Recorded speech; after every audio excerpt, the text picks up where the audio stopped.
चलिए देखिए, हमारा ये जो चैप्टर है घन और घनाभ चैप्टर का नाम है। हमारे भारतीय भवन के मैथ का 14वां एक्सरसाइज है। पिछले क्लास में घन और घनाभ के बारे में सारा चीज़ आपको बताया गया था कि एक घन और एक घनाभ में कितने सतह होते हैं, कितने कोण होते हैं और कितनी भुजाएं होती है। उसके अलावा आपको ये भी पढ़ाया गया था कि घन में हमें क्या क्या चीज़ निकालना होता है। तो घन में आपको विकर्ण निकालना होता है, आयतन निकालना होता है और पृष्ठ क्षेत्रफल निकालना होता है। उसके अलावा फिर घनाभ में भी आपको यही पढ़ाया गया था कि घनाभ में भी आयतन निकालना होता है, पृष्ठ क्षेत्रफल निकालना होता है और विकर्ण निकालना होता है।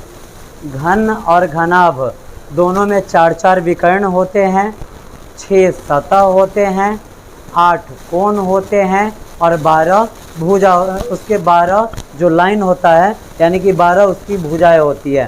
सारा चीज़ कल आपको बताया गया था।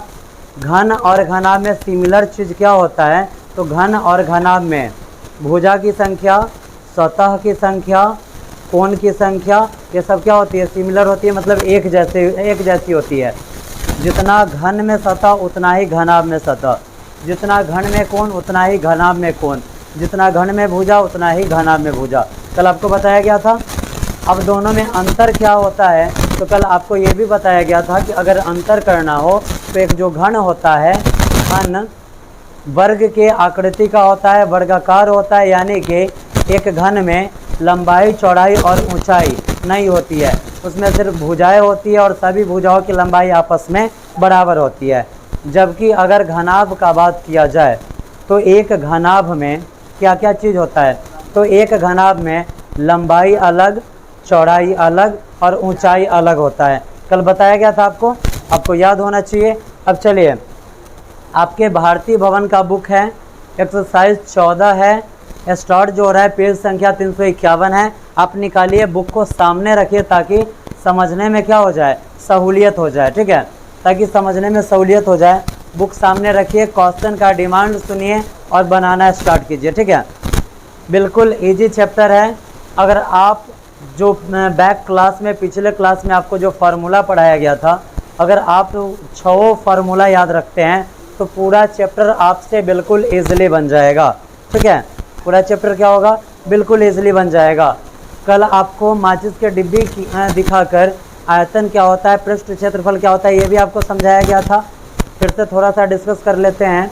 किसी भी आकृति में उसका आयतन उसके अंदर वाला भाग होता है जिसमें किसी सामान को हटाया जा सकता है, किसी वस्तु को हटाया जा सकता है, ठीक है। और पृष्ठ क्षेत्रफल क्या होता है, तो किसी भी आकृति को बनाने में जितना मटेरियल लगा है उस मटेरियल को क्या कहा जाता है, उस मटेरियल को उसका पृष्ठ क्षेत्रफल कहा जाता है। आगे बढ़े, चलिए आप एक्सरसाइज निकालिए। एक्सरसाइज 14 है। 1 नंबर में क्वेश्चन कह रहा है कि एक घन में कितने सतह होती है। आप पिछला क्लास याद कीजिए, आपको बताया गया था कि एक घन में कितनी सतह होती है, तो एक घन में 6 सतह होती है। कौन कौन सा, तो एक नीचे वाला, एक ऊपर वाला, एक आगे वाला, एक पीछे वाला, एक दाएं वाला, एक बाएं वाला, पता है ना। कितनी सतह होती है, 6 सतह होती है। तो पहला क्वेश्चन है कि एक घन में कितनी सतह होती है, तो आप आंसर क्या लिखिएगा, आंसर लिख लीजिएगा। समझने में कोई तकलीफ किसी को, प्रत्येक क्वेश्चन समझ में आएगा अगर ध्यान से सुनिएगा तो। इसी के बी नंबर में है, किसी घनाभ के किनारों की कुल संख्या कितनी होती है। एक घनाभ में कितनी किनारे होती है, तो आपको बताया गया था कितनी किनारा होती है, तो 12। कैसे, 1 2 3 4 5 6 7 8 9 10 11 और 12। कितना किनारा है, 12 है। इसी को किनारा भी बोलेंगे, इसी को लाइन भी बोलेंगे और इसी को भुजा भी बोलेंगे। कल आपको लिखवाया गया था। पहला नंबर क्वेश्चन क्लियर है, किसी को कुछ कंफ्यूजन भी है, नहीं। चलिए बढ़ते हैं आगे। दूसरा नंबर क्वेश्चन कह रहा है कि किसी घनाभ की लंबाई, ठीक है। आइए, घनाभ कैसी आकृति है, तो डिब्बा जैसी आकृति है जिसमें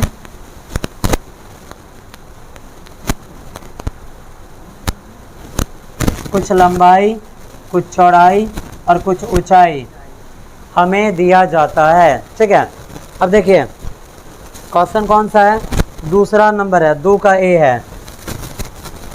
2 का क्वेश्चन है कि किसी घनाभ की लंबाई दे रहा है यहाँ पे l बराबर दे रहा है 2l। कितना दे रहा है, l बराबर 2l। उसके बाद चौड़ाई, यहाँ पे चौड़ाई जिसको हम b से सूचित करते हैं ये दे रहा है b, और उसके बाद ऊंचाई जिसको हम h से सूचित करते हैं ये दे रहा है यहाँ पर h। तो कह रहा है कि आयतन भी बराबर क्या होगा, क्या कह रहा है, कह रहा है कि आयतन भी बराबर क्या होगा। तो अब ज़रा आप फिगर देखकर बताइए, जो सामने फिगर बनाया गया, ये जो चित्र बनाया गया है, ये घन है या घनाभ है, घनाभ है। घनाभ कैसे, तो हम देख रहे हैं थोड़ा लंबा सा डब्बा है, अगर पूरा चरखूट डब्बा होता तो ये हो जाता घन। समझने में कोई तकलीफ नहीं ना। आगे बढ़ते हैं, ये घनाभ है। क्वेश्चन में कह रहा है कि इसका आयतन बताइए। तो घनाभ का आयतन क्या होता है, तो घनाभ का जब आयतन का बात किया जाए तो घनाभ का आयतन होता है लंबाई गुणे चौड़ाई गुणे ऊंचाई, पता है ना। अब देखिए 2 का ए नंबर क्वेश्चन है, लिखेंगे घनाभ का आयतन। क्या लिखेंगे, घनाभ का आयतन। घनाभ का आयतन क्या होता है, तो घनाभ का आयतन होता है l गुणे बी गुणे एच, यही ना होता है। अब जरा आप देखिए l का मान क्या दे रहा है, 2l, l का मान है 2l, गुणे b का मान है b और h का मान है h। जब गुना करेंगे तो इस तीनों को गुना कीजिए तो आपके पास आंसर आएगा 2lbh। यही हो गया इसका आंसर। समझने में कोई तकलीफ नहीं ना, बनेगा क्वेश्चन। ऐसे ही दूसरा का पूरा बना सकते हैं, बन जाएगा। अब चलिए आगे का क्वेश्चन है 3 नंबर। जरा समझिए बाबू, इधर देखिए, इसको मिटा देते हैं, ठीक है। अब आइए बढ़ते हम तीसरा नंबर क्वेश्चन की तरफ। बिल्कुल इजी क्वेश्चन है बुआ। क्वेश्चन कह रहा है 3 की 1 नंबर में, 3 का 1 नंबर पहले डाल लेते हैं, उसके बाद क्वेश्चन हम पढ़ेंगे। क्वेश्चन का डिमांड सुनिए कि आखिर क्वेश्चन क्या रहा है। क्वेश्चन का जो डिमांड होगा उसी अनुसार हम चलेंगे, आंसर मिलेगा, ठीक है। क्वेश्चन कह रहा है कि नीचे घनाभ के किनारों की लंबाई दी गई है, नीचे घनाभों के किनारों की लंबाई दी गई है। 1 नंबर में उनके कुल पृष्ठ क्षेत्रफल निकाले और 2 नंबर में उसका आयतन बताइए। 1 नंबर में कह रहा है कि उसका कुल पृष्ठ क्षेत्रफल निकालिए और उसके बाद कह रहा है 2 नंबर में कि इसका आयतन निकालिए। अब आइए 1 नंबर में देखिए भुजा क्या दे रहा है, तो 10 मीटर 5 मीटर 6 मीटर। क्या दे रहा है, 10 मीटर 5 मीटर और 6 मीटर, ठीक है। इसका ये जो आप देख रहे हैं 10 मीटर 5 मीटर और 6 मीटर, इस भुजा के अनुसार एक घनाभ बनाइए और बताइए कि उसका कुल पृष्ठ क्षेत्रफल क्या होगा, और उसके बाद कुल पृष्ठ क्षेत्रफल क्या होगा और उसके बाद इसका आयतन क्या होगा। अब देखिए एक घनाभ में एक घन या घनाभ में 2 टाइप का पृष्ठ क्षेत्रफल होता है। कितने टाइप का होता है, 2 टाइप का। एक होता है कुल पृष्ठ क्षेत्रफल और एक होता है पार्श्व पृष्ठ क्षेत्रफल, ठीक है। कुल पृष्ठ क्षेत्रफल का मतलब होता है उसके पूरा पृष्ठ का क्षेत्रफल निकाल देना, और पार्श्व पृष्ठ क्षेत्रफल का मतलब होता है सामने वाला का पृष्ठ क्षेत्रफल निकालना है, जो मेरे सामने है, ठीक है। जो भाग मेरे सामने है उसका क्षेत्रफल निकालना है। चलिए हम आगे बढ़ते हैं। अब देखिए एक घनाभ में क्या क्या चीज़ होता है, लंबाई चौड़ाई और ऊंचाई। आप मान लीजिए कि ये आपका ये 10 मीटर है, ये लंबाई है, ये चौड़ाई है और ये ऊंचाई है, ठीक है। आगे बढ़ें। जब हम आगे बढ़ते हैं तो यहाँ पर 1 नंबर में कह रहा है कि कुल पृष्ठ क्षेत्रफल निकालिए। क्या कह रहा है, कुल पृष्ठ क्षेत्रफल निकालिए। किसका, घनाभ का। तो लिखेंगे घनाभ का कुल पृष्ठ क्षेत्रफल। घनाभ के कुल पृष्ठ क्षेत्रफल का फॉर्मूला क्या होता है, तो इसका फॉर्मूला होता है 2 × LB plus BH plus HL, यही ना होता है। यानी कि 2 × लंबाई गुने चौड़ाई प्लस चौड़ाई गुने ऊंचाई और प्लस ऊंचाई गुने लंबाई, ठीक है। यही फार्मूला होता है। यहाँ देखिए एल का मतलब लंबाई, बी का मतलब चौड़ाई और एच का मतलब होता है ऊंचाई। अब देखिए हमें चाहिए क्या, लंबाई, चौड़ाई और ऊंचाई, यही तीनों चीज़ चाहिए ना। ये तीनों चीज़ हमें ऊपर दिया गया है। अब कैसे करेंगे, सिर्फ फार्मूला का सेटिंग करना है, मान डालना है, हमारा क्वेश्चन बन के रेडी। कैसे, जरा ये समझिए। यहाँ पर क्या लिखा हुआ है, 2 लिखा हुआ है, तो 2 एल बी। एल का मान क्या है, एल का मान देखिए 10 है, बीच में कुछ नहीं तो गुना। बी का मान क्या है 5, प्लस है तो प्लस, बी का मान 5 और गुणे एच का मान क्या है 6, प्लस एच का मान 6, प्लस एच का मान 6 गुणे एल का मान क्या है 10 है।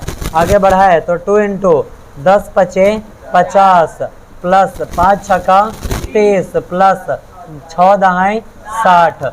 आगे बढ़ाइए तो 2 गुणे 50 और 30 80 और 80 और 60 कितना होता है 80 और 60 140।